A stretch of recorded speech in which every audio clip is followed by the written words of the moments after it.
So, Will, I'm going to start the conversation with a question. We all know that the Third Reich was a police state characterized by arbitrary arrests and imprisonment of political and ideological opponents in concentration camps. Could you please let us know how was it different from the authoritarian regimes before and after it? And I go back to a book written by a German Jewish lawyer who fled Nazi Germany in 1938, first to Great Britain and then the next year to the United States. In 1941, he published a book called The Dual State. His name was Ernst Frankl. And basically, he postulated that what is unusual about the Nazi German system of justice was that you had basically a state based in law existing side by side with the police state. So everything that we associate with the rule of law, courts, legal codes, rules of criminal procedure, prisons run by the Ministry of Justice, adversarial justice, where the judge is a neutral arbiter of the law. Side by side with that was the police state. They could search anybody they wanted to search. They could stop anybody they wanted to stop. They could arrest anybody they wanted to arrest. And it was really ill-defined, the boundary between the two. What I think Frankl got wrong is that they're not contesting with each other. Instead, they have the same goals, and that's to enact the laws and ideas about society that are espoused by the Nazi German state. These are not the police officers who are members of Nazi party. They can be members of the Nazi party, but not necessarily. They're state agencies. They're not party agencies. And many of them are staffed with professionals who were in the police before the Nazis came to power in January 1933. They saw their job as just enforcing the law and enforcing their prerogatives under the law. So, reserved for the Gestapo, the secret state police, Geheime Staatspolizei, was a form of arrest called Schutzhaft, protective detention, which basically the police can take into custody anyone they suppose to be a threat to the state. Without judicial review, without judicial oversight, it's a police decision.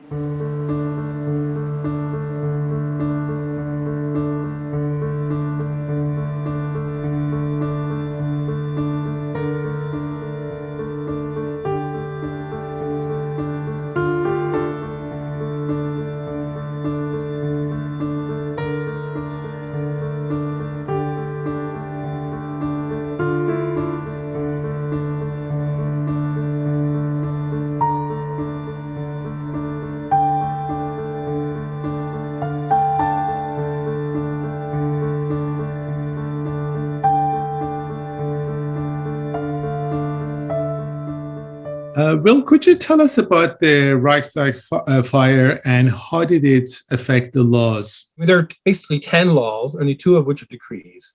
10 laws that set up the transition from democracy to dictatorship. Now, for me, this is what was really surprising, because if you read Hitler, even as late as 1932, it's all about, once I have power in Berlin, I'm going to chop off the heads of those damn November criminals that established the Republic. Right, so we're just going to have summarily justice, and everybody's going to be killed. Right, and I'm going to have the kind of government I want. Well, instead, he's working with lawyers in the government to draft legislation to transform step by step the state into a one-party dictatorship with the Nazis as the head. Right, with Hitler as the head of not just the party but also the state. So you're talking that the next law, and this is a law this time, is what we call the Enabling Act.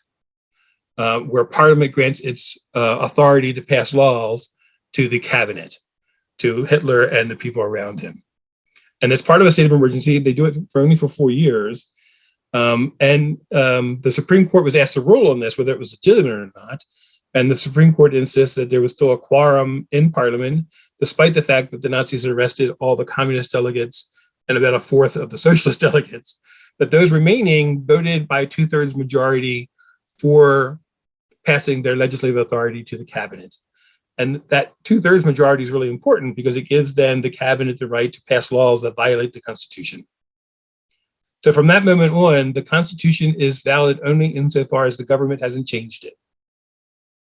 So there are whole sections of the Constitution that are still valid down to 1945, but unless Hitler passes a law that violates that portion of the Constitution, it's still valid. But he can violate it at will. And that's a fundamental change of legislation that I think you're talking about.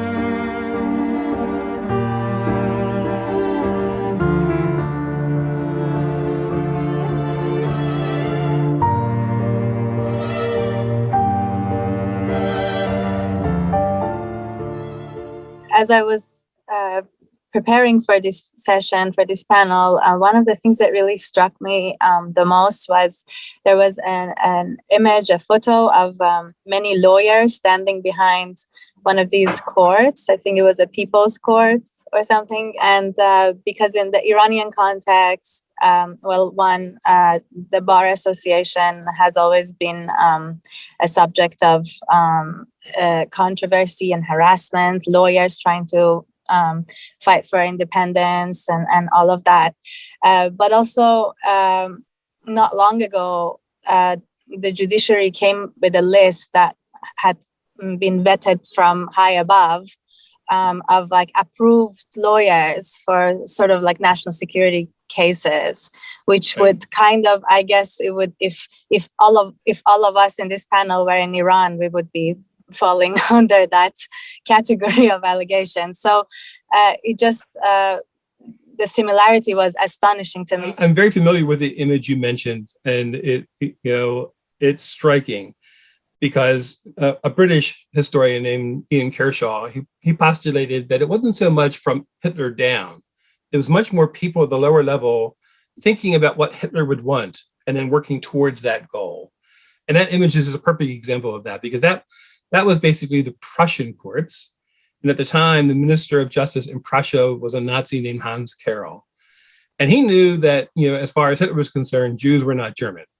And therefore, having them as civil servants or in the courts, as far as Hitler was concerned, it was a security risk. So Carroll's thinking, well, how can I best limit the number of Jews in the court system? Well, he happened upon an idea that was very simple. He just passed a regulation that said that Jews can plead before the court only in the proportion that they are represented in the population. So when the Nazis came to power, there were about 16% of all lawyers in Germany was Jewish, but percentage of the population was less than 1%. So suddenly you have these teaming of Jewish attorneys who now have to plead at the Prussian courts, please let me be one of these few lawyers that can plead my case in court, because otherwise they're out of a job. Right, and that's the long lines that you see, and the stormtroopers are there regulating the whole thing, because it's part of the intimidation process, where since the state now controls all the rules, they can redraft the rules to make it extraordinarily difficult for Jews to continue in their jobs, in their professions.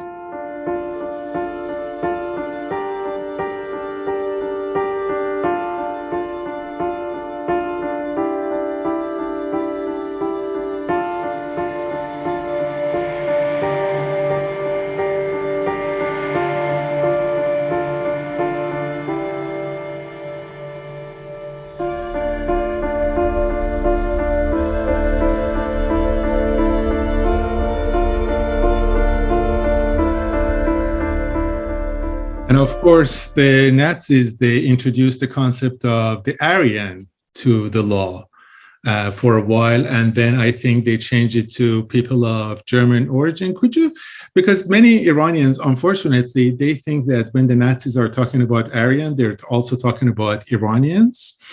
And they somehow try to identify with that. Could you tell us legally what did Aryan mean, and why did they change it from the Aryans to people of German origin? Okay, Aryan is a mythical people that originated in northern India and Persia, so Iran. And they migrated, and other peoples also migrated into Europe over time. The Nazis conceived of these mythical Aryans as culture creators. So everything that was creative in Western culture and Western history was done because of these Aryans. That's their gift to the world, basically. That's not how it's defined in the law. In the law, if you look at the Nuremberg laws do not just define who's Jewish, they define who's German, right? And the language they use there is German and related blood, because in the Nazi conception of Europe, every German is an Aryan, but every Aryan isn't necessarily German. The Scandinavians are conceived of as Aryan, the Dutch are conceived of as Aryan. In some respects, the French are viewed as Aryan insofar as they haven't mixed with North Africans, right? So for them, Aryans is a bigger group than Germans, and they only really have control before the war over Germans. And here they're saying that the way we're going to define who's a Jew and who's a German in our society is to not to look at the individual or the individual's parents, but look at the individual's grandparents. And here you see really the bankruptcy of Nazi racial thinking, because they're not using racial criteria to decide whether those grandparents are Jews or German. They're using religious practice. So the bottom line is, if you have 3 or 4 grandparents who were members of the Jewish religious community, however you define that or prove that, and the courts were really involved in doing that, deciding, well, it's enough, that my grandfather was buried in a Jewish cemetery. Does that make him Jewish, right? So all of those questions are decided by the courts. On the other end of things, it's Germans, you have to prove back to the grandparents that you have grandparents who are part of the German cultural sphere who are not Jewish. So it's a negative definition, right? Who are not part of the Jewish religious community. And then the Nazis insist that Jewishness or Germanness is then transferred to your parents and to you through blood, through descent.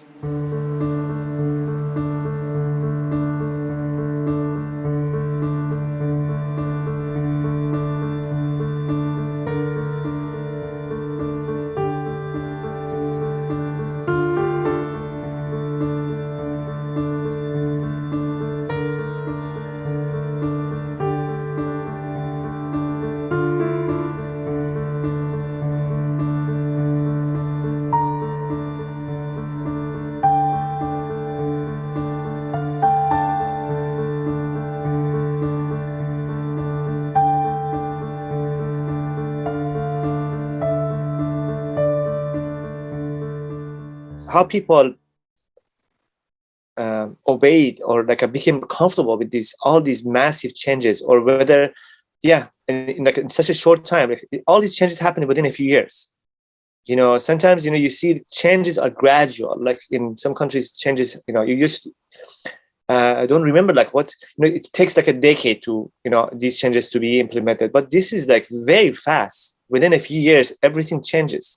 So how did the German society react to this, and how this adaptation happened? The Nazis were brilliant in their use of language, in which they'll talk to each particular group in society using language that they understand. And the Nazi says, well, our approach is really simple. If you find yourself trying to balance justice for the individual and maintaining and safeguarding the community, always side in safeguarding the community, because the national community is the essence of what the justice system is there for. Protecting that community of, racially superior individuals under the leadership of the Nazi German state. So it's that kind of community that's very carefully defined. But the actual, act of balancing the two interests is something that jurists are used to all the time.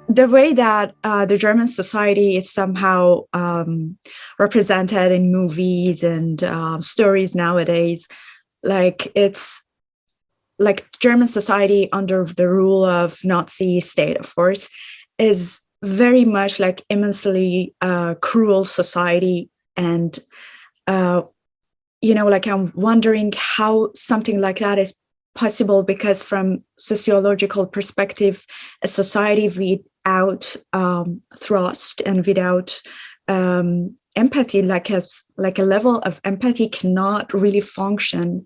So I wonder, like, how much this representation of the society under the role of Nazi state is true. The Nazis were very concerned about popular support for their policies.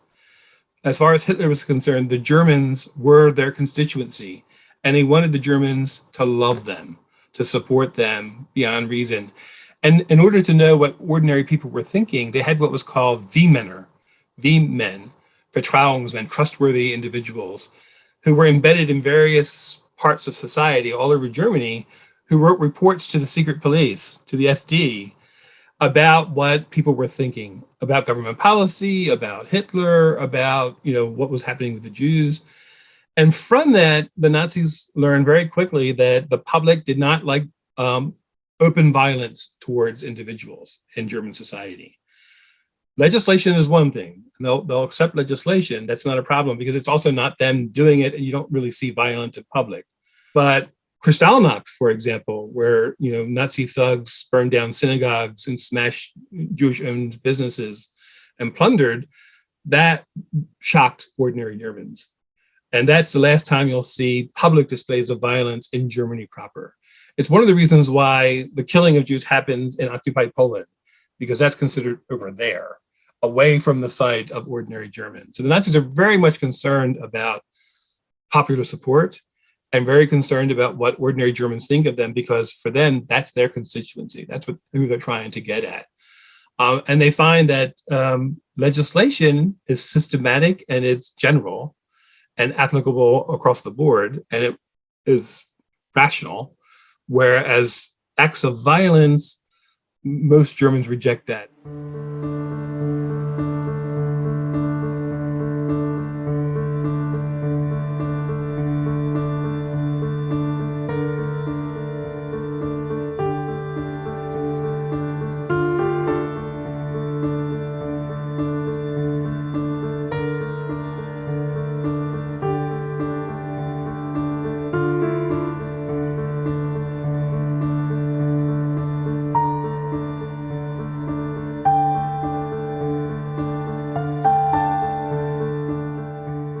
I was thinking about sort of the fate of culture during this time, and how, like, essentially that propaganda machine, backed by a legal system that had the means of forming a narrative and not really allowing for that narrative to meander itself beyond a certain framework.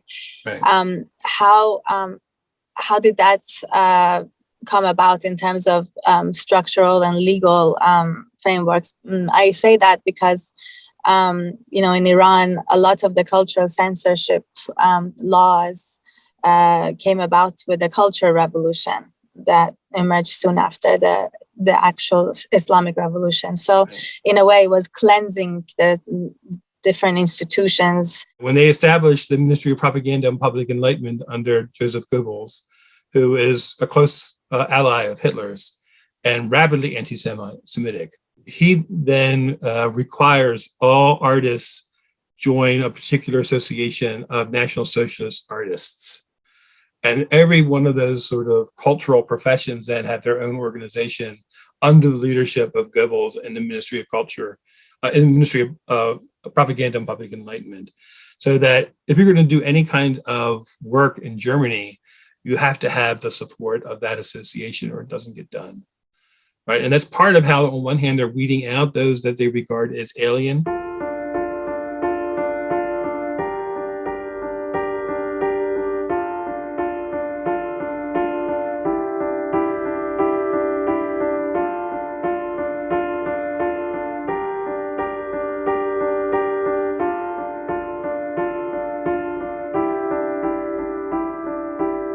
those who know about the Holocaust, they might say, "Oh, you're exaggerating." That basically,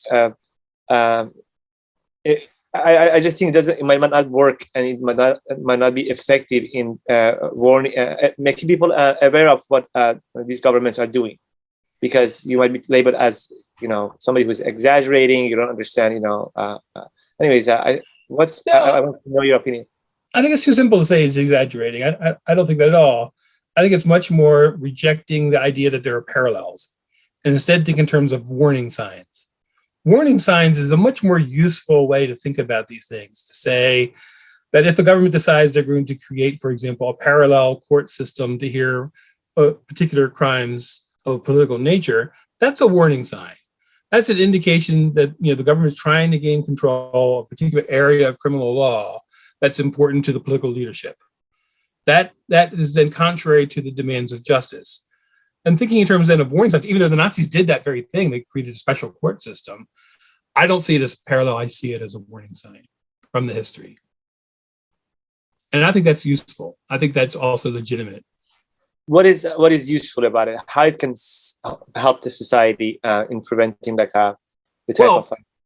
For example, if the government today was going to say that, we need to create a court just to hear the Patriot Act, I would be concerned about that, because then, I would think that the courts that they want to create would be pro-government, and that they would then do a harsh interpretation of the Patriot Act, right? And that's contrary to our system, it's contrary to how things should be set up in the rule of law. And the fact that the Nazis did those things, and where that led then in that case, where, before it was just hearing the emergency legislation in 1933, but by 1943, it was the lion's share of the criminal justice system, was hearing 80% of all cases. I'd say, well, no, there's too much danger in doing that because of what we see in Nazi Germany. There's a warning sign about that, about how that then expands over time until it becomes then the dominant court in the whole system. So can we say that? Absolutely, yeah, I understand that. Yeah, absolutely. Can we say that if you compare a government or an event with Nazi Germany or the Holocaust, that somehow trivializes the Holocaust? But if you give warning about a certain action of a government and compare it to a certain action of the Nazi Germany, that is not trivializing. That's not trivializing. That is learning from history. That's learning from history and trying to use history as a way to choose a path forward. I'm curious to know, after all these years of investing time on understanding what happened, are there still some aspects of this machinery or this rationale that you still have really a hard time in order to understand? As a human, I don't understand how people can treat other people a certain way, right? That's the bigger issue. But even more than that, I mean, looking at the Nazi case, it's so clear that humans have an infinite capacity for self-justification that they're doing. I mean, you think of all the reasons why you do things that you do, and the same is true in the past. People haven't changed. They still point to the same factors that made them decide things a certain way. Stangl, who became the police superintendent of a euthanasia killing center, he largely accepted the position as chief police superintendent of this killing center because, at the time he was living with his wife's parents and he wanted to be able to afford his own apartment. So it came with a pay raise. So he accepted and moved out. Well, that's a very human, understandable reason, besides the fact that, Stangl was also a radical Nazi ideologue, right? So anything short of Nazi ideological commitment, these sort of mushy human motivations, I'm never sure what it will take to come to a decision, but I'm fascinated by the endless factors that people cite. And I think that's the human connection to the history of the Holocaust. That's why we're looking at Nazi Germany, a different continent, a different system 80 years ago, because the human essence is the same.